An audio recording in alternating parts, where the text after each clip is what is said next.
د افغانانو لپاره یو ډیر زبردست او د خوشحالۍ څخه ډک زیری دوبۍ افغانانو ته د څه لپاره اجازه ورکړله، دوبۍ له افغانستان سره څه کول غواړي. ویډیو را سره تر اخره پورې وګورئ، په ډیر څه به پوه شئ.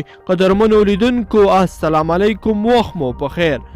دوبۍ افغان کارګرو ته 15 کلنې ویزې ورکوي.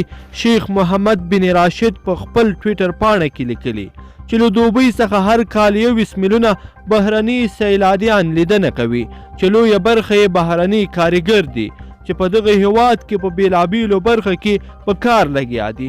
د 2020 کال په پیل سره هر څوک چې دغه هیواد ته د سیل او یا کار لپاره ځي 15 کلنه ویزه به ورکول کیږي.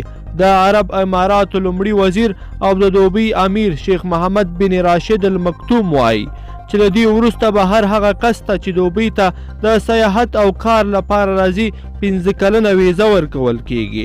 د دوبۍ د امیر شیخ محمد بن راشد په وینا د 15 کلنو ویزو ورکړه د دوبۍ د 50 کلن پرمختیایي بهیر یوه برخه ده چې د دوبۍ په پرمختګ کې به ډیره ونډه ولري. لا تر اوسه د دغو ویزو د قیمت او هلته په دغو ویزو له تلونکو کسانو نه د مالیې د اخیستلو په اړه متحده اماراتو څه نه دي ویلي. دغه ویزې د افغان کارګرو لپاره هم دي او اوس کولی شي چې د 2 کلونو ویزو پر ځای دوبۍ ته د تللو لپاره 15 کلنې ویزې ولګوي. ګرانو لیدونکو په دې هیله چې دغه ویډیو به مو د خوښې وړ ګرځېدلی وي. که چیرې مو خوښه شوې وي نو در سره لایک کړئ او ملګرو سره یې هم شریکه کړئ. تر بلې ویډیو پورې د لوی الله په امان.